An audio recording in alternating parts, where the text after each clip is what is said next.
ऊस तोडणीचे काम संपवून घराकडे परतत असताना रस्त्यालगत थांबल्यानंतर पाठीमागून ट्रकने दिलेल्या धडकेत तालुक्यातील ऊस तोडणी मजुरासह चौघांचा मृत्यू झाला, तर तब्बल 10 जण जखमी झाले आहेत। मृतातील 3 चिखलगीचे तर 1 जण शिरनांदगीचा आहे। सदरची घटना नागपूर रत्नागिरी महामार्गावर नागस फाट्याजवळ मध्यरात्री 2 वाजता दरम्यान घडली। या घटनेतील सविस्तर माहिती अशी की मंगळवेढा तालुक्याच्या दक्षिण भागात रोजगाराचे साधन नसल्यामुळे त्यांना रोजगारासाठी ऊस तोडणीचा पर्याय निवडावा लागतो। त्यासाठी सांगली, सातारा, कोल्हापूर या ठिकाणी जावे लागते। येथील काही ऊसतोड मजूर ऊस तोडणीसाठी गुरुदत्त सहकारी साखर कारखाना शिरोळ या ठिकाणी गेले होते।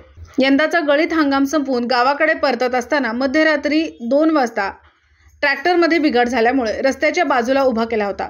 पाठीमागून आलेल्या आंध्र प्रदेशातील ट्रकने हा अपघात झाला। मृतांमध्ये शालन दत्तात्रय खांडेकर वय वर्ष 30 राहणार शिरनांदगी, जगमा तम्मा हेगडे वय वर्ष 35, दादा आप्पा आयवळे वय वर्ष 17, नीलाबाई परशुराम आयवळे वय वर्ष 3 राहणार चिखलगी यांचा जागीच मृत्यू झाला व आणखी 11 जखमी आहेत। जखमींना उपचारासाठी कवठे महांकाळ व मिरज या ठिकाणी पाठवण्यात आले आहे।